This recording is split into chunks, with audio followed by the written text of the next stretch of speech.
Yo, what's going on, guys? First, I want to say thank you for all the engagement on the last video that I put out. Whether good or bad, I really appreciate it. Helps me, I mean, either I know I'm doing good or I know I need to fix things, so thank you so much.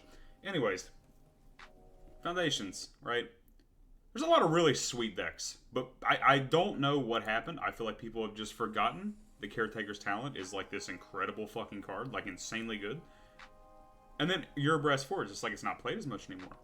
Well, what do? We go back to the basics. Now listen, I didn't change much with this deck. I only put in 2 Day of Judgment, and then I put in Elegant Parlor over the Creature Land, because we've already got 6 different ways to make creatures, and then we have like these accelerants. So, I'm not interested in that. I'm interested in playing, a deck that is like the best at grinding. This deck can grind, man. It does pretty much everything you want it to. I mean, it mass removal everywhere, spot removal everywhere, card draw out the ass. You could, hear me out, you could play this. Now, if you choose, I know that's loud, by the way. If you choose to play Enduring Innocence, which I think Enduring Innocence is pretty good, you have to be careful with things like Sunfall, because it will be gone forever, and you want to proc these. So, always a possibility. You could also play like an Enduring Courage, just kind of like a spicy thing, but we're not doing that shit. Anyways, as always, thank you all so much for liking and subscribing. The deck list will be in the description. Let's get into it. Alright, well, I don't think I can mulligan this hand. I've got almost everything I want. Now, the main things that we want is we just want to make sure we're hitting land drops. Ooh, if this is control, it's going to be a little bit rough. Don't want that. It's just more important that we're hitting our lands.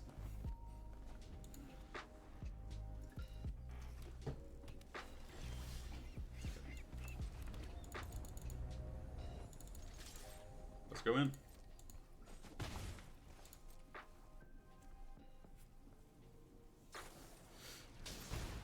Okay, so he is playing the Oculus list. Okay. Well, that's good.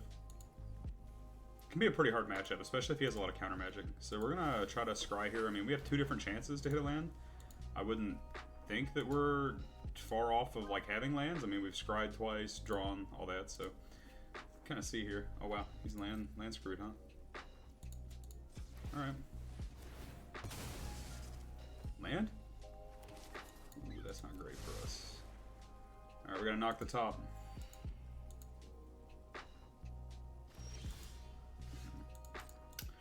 Yeah. Shuffler's here. It's doing his thing.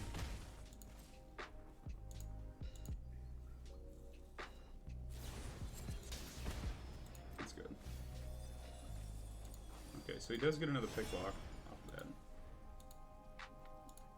One of my questions would be like, should I just start turning these lightning helixes to his face?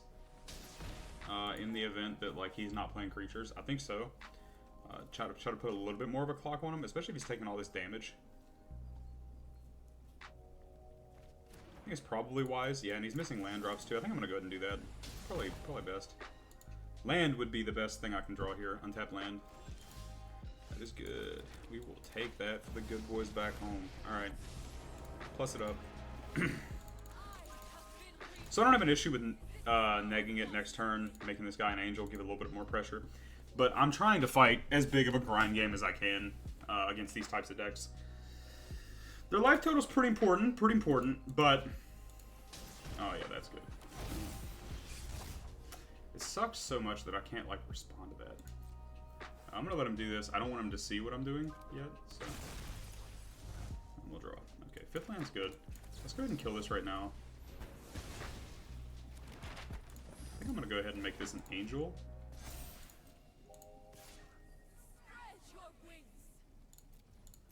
I want to hold this helix up. I think if I hold the helix up, because I don't want him to know I have a helix. I could have killed this and then put him to 3, but you're playing into a lot of things, like he could just easily bounce this, etc. You don't want that. That's good. Okay, well, he's taking a lot of damage off these pain lands. So if he doesn't have a land here, he's dead. Because I'm going to swing in, he would have to take 1 to do that. So it sucks that he has not hit his lands, though, because this deck is a pretty, I would say, even... Oh my god, he built lands. This sucks. Alright, well, let's do one of these.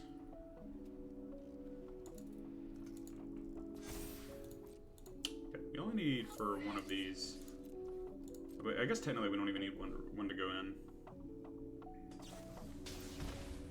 That's good. Okay, yeah. Don't even have to show them the helix. That was good. This is definitely a pretty peculiar hand, but I don't think there's a problem with keeping it. I mean, it does pretty much everything I want it to do. I would like to hit either lands. I'll keep that. I'd like to hit more lands or token creators. Just keep passing up here. He'll probably play the bat now, would be my guess. Oh, wow, okay. Well, I feel like I still have to run this out. Oh, wow, that's... Well, that resolving is incredible, right? It's really good.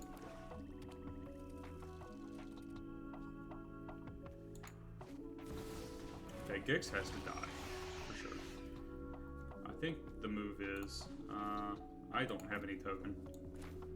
So, we're just going to go ahead and kill it now, I think. And I'm going to call white on this Citadel. I'm just going to hang out.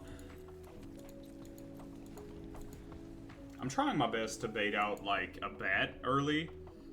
I think I can do that pretty easily.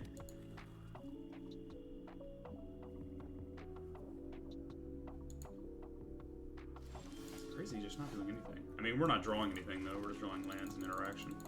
But any like, creature creator, I mean, anything like that would be great. He made a splash in. Oh, my God. Okay, well, that needs to die. It does suck that, like, yeah, he'll get it back, but I don't want him to even have the chance to do anything else.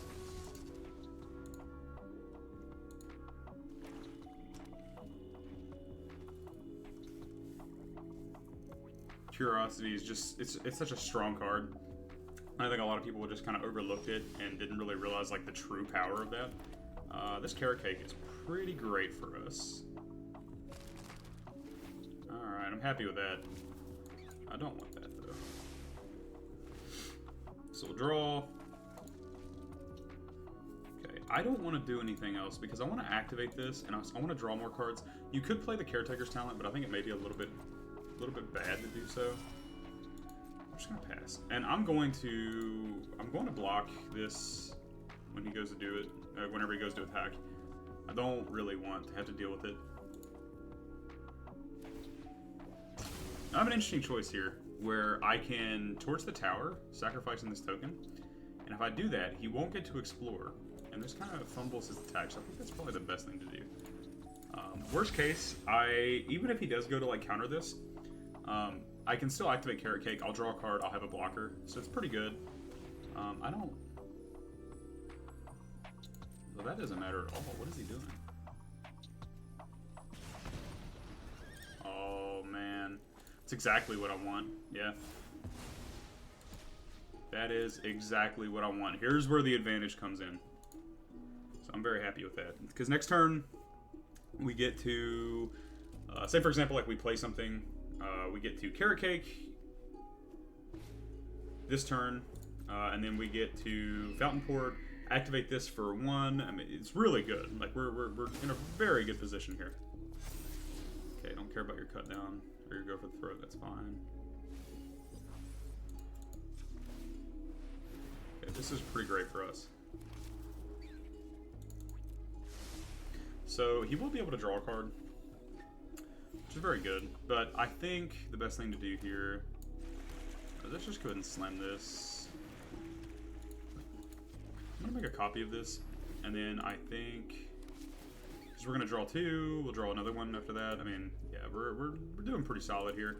So the reason why this is so good is because Sunken Citadel makes this cost 2, or 1 less essentially. It pays for 2 mana of it, so we still gotta do it.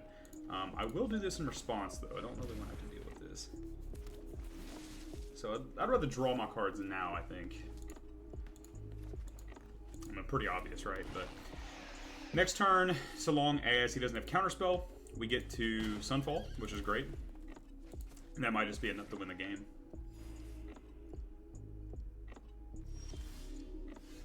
Okay. So I don't want to do anything else yet. I just want to attack here. If one of them dies, like, yeah, it sucks, but I think we'll be okay. And I guess like a good silver lining to this is even if this Sunfall does get countered, I still get to get lost on the Shieldred. So it's not bad. Yeah, this is totally fine.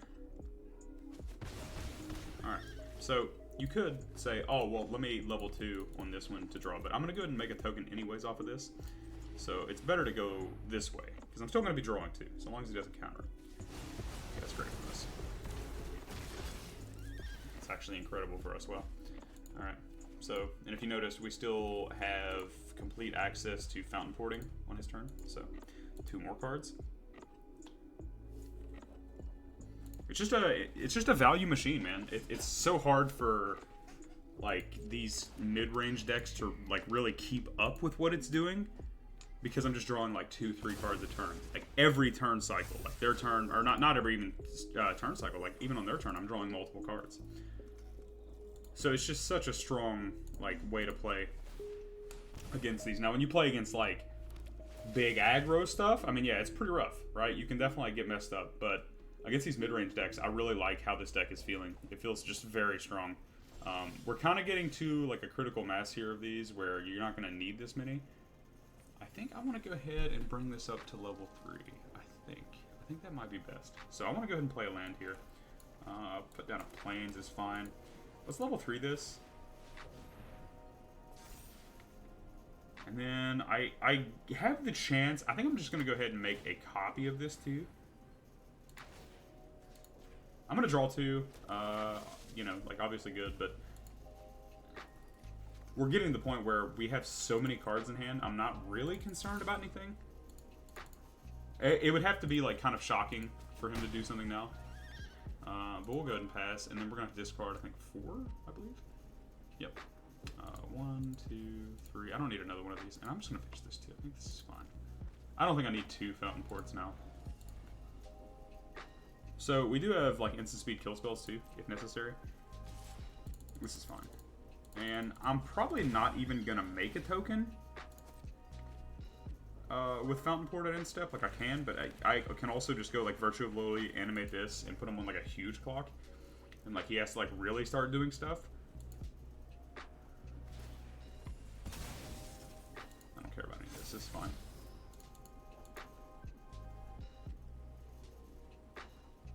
It's probably important for him to realize to, like, so say for example I do this, right? And this is fine. Even if this gets countered, it's like whatever, because I can just put this token on the board now, still on his end step. That's really good. But if it does go through, well, now we have so much power coming his way, I think he's going to have to do something. This Eurobrass Forge is going to be hitting for 3 too, because the creature tokens off the bat. So very strong. It's a little bit of a longer game too, which is pretty cool.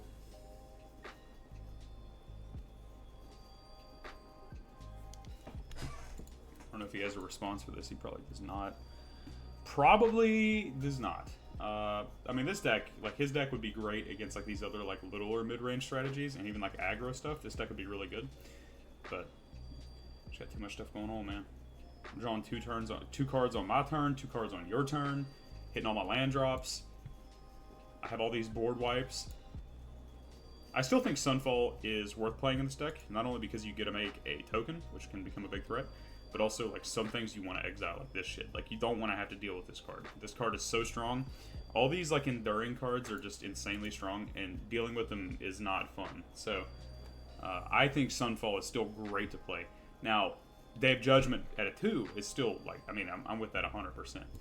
I think that this is going to be a standard all-star for probably most of the time it's in, at least. Not on Arena, right? If you play Day of Judgment in Arena, you're probably going to be played against like, you know, these blue-black combo lists, but in paper and like, you know, real tournaments, for sure. I think a 4-mana board wipe that's like no conditions is pretty rare for standard. I think the last big one, like a 4-mana board wipe legit that said destroy all creatures, I'm pretty sure was Supreme Verdict. I think the last time one was in, they didn't have like a negative downside of some sort. You could argue like Languish and stuff too, but that's not like a true board wipe where it just says blow up everything.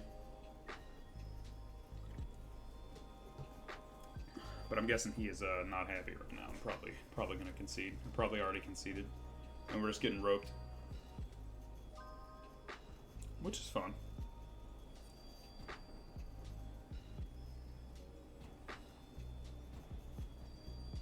Oh, he's full timeout now, huh? Yeah, it should just go to me after this. So we'll make our token, we'll draw 2, we'll animate this. And then... We're not close enough, right? That's 10, 16. 10 only 1 off. So your Breast Forge will get us there. Alternatively, Elspeth negativing is enough to get us there too. So he would have to animate a creature or flash in a creature. And, I mean, we're just so far ahead at that point. Cool. Yeah, we were so far ahead at that point it didn't really matter. What a peculiar hand. We do get to go first again, which is badass, but I think I'm going to keep this now. I think this is actually worth playing. We only have 1 colored source permanently. We do have 2 mirrors, which is pretty good, because they come in and they can just make mana the turn they come into. But also, we get to slam an early Eurobreast Forge, which I think is going to be great. What is this? We might be getting tricked here. Green. Okay. Well, that, I think that needs to die. Let's just go ahead and get rid of it now. Let's play a Eurobreast Forge here. Let's hit 1. Start getting the clock going a little bit, you know. If he can't answer it, it's great for us. If he can't answer, we're screwed. But it just depends on if he has like a Leyline Binding. Yeah, it's good. Okay, little cottage action. Alright. Well, this is definitely going to happen. I'm going to draw my card. Okay, we're going to hit 2. Play this. Pass. Don't want to make a copy of it. Don't care that much yet. We want to start making copies of it whenever it becomes like a 4-1 or like a 5-1 or even maybe even like a 3-1. Like we want to have that later on so that it's like a consistent threat and not just a little baby creature. What is that? Ooh, interesting. Well, I really don't care what he takes. I prefer to keep the Helixes probably, and maybe like the Day of Judgment as like a last call, but I don't really care. He can kind of just take whatever he wants, right? So, okay, Helix is interesting. I think he's definitely showing signals that he does not want to play this type of game. Oh, I can. Oh my god, that lockdown's so good, right? All right, well that's great for us. The only thing it's hitting is my token, right? So I gotta get rid of all of that. That's pretty good. Yeah, I'm with that 100%. You could also just say like, hey, I'm gonna hold up the Mirrex so that I can animate it and still draw a card, but I want to take him off of as much advantage as he has so that he doesn't just draw into all of his answers. Okay, that's good. And he's gonna dig the top 10, right? I believe Pillars of the Bog. Cool card. Very, very strong card. This card is very good.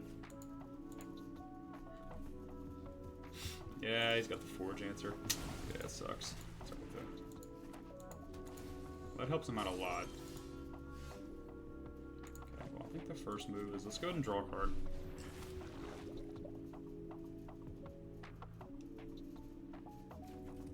I was like, is he going to cut it down? Okay. I just want to pass here. I don't want to make a token copy of this yet. Because if this somehow lives, then I can pay 1 mana over paying the 4, and that's a lot better. Alternatively, like I can play this on his end step, you know, pretty good. This is a lot more competitive match. These green-black decks are all playing Terra Sunder, which is pretty scary for us. What is he going to take? I can take Get Lost, I guess? Or Helix? He could take a Helix. Helix is a good pick. Okay, Get Lost sucks a little bit. So we'll draw a card, though. That's kind of cool. And this is going down to 1, I believe. That's strong. Ooh, that's good for us, too.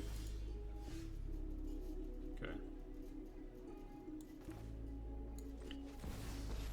I think I just want to go ahead and play. I want to go ahead and roll this up. Another land is good. Okay, cool. Well, I didn't really know if we were going to win that game or not, but that was nice. Definitely showed pretty well with that deck. Alright, well, I don't have anything to say about the deck. I think this deck's sweet. It's still, like, really good. And especially if you're not playing against, like, these things that just blow up artifacts main board. You're most likely just, like, going to run people over. Like, Caretaker's Talent is such a strong card. And I don't know how people are not, like, playing this deck, like, these types of decks as much anymore. I think it's just excitement from other, you know, new stuff coming in, but... You know, Face was not broken, man. as always, thank you all for liking and subscribing.